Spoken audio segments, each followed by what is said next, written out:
The most important thing in being influential is to be yourself. It's the single most powerful sales technique there is.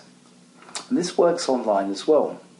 Getting a good reputation in social media is about having a consistent point of view put forward courteously and clearly. I did a research project last year for a corporate who were interested in what makes people buy from one website rather than another. It turned out that people wanted to get a sense of who was behind the site, to know that they were easy to contact if things went wrong, and that they could easily get recommendations and reviews of what other people had found from using the service. What put them off was things that were flashy, were spelling mistakes, were broken links, because these smack of carelessness.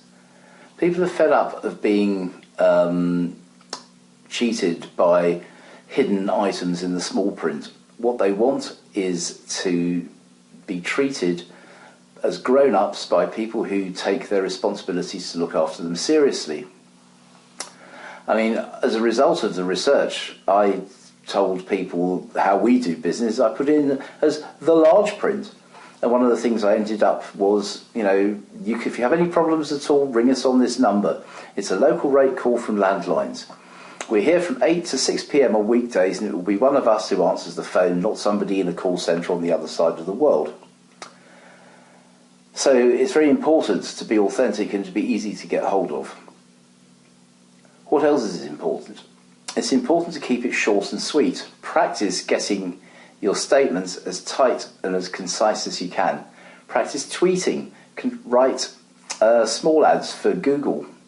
All of those things will sharpen the way that you express yourself, and try and keep the language simple. Aim it at an 11-year-old. That's what Churchill did when he wrote his wartime speeches, or what Lincoln did when he wrote the Gettysburg Address.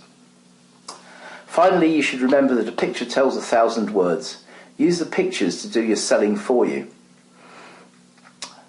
And in parallel with that, you should also remember that more and more work is happening, more and more sales are being made on iPhones and iPads. So your message needs to be concise, it needs to be visual, it needs to be clear, and people need to know what they have to do to go to the next stage in the sale.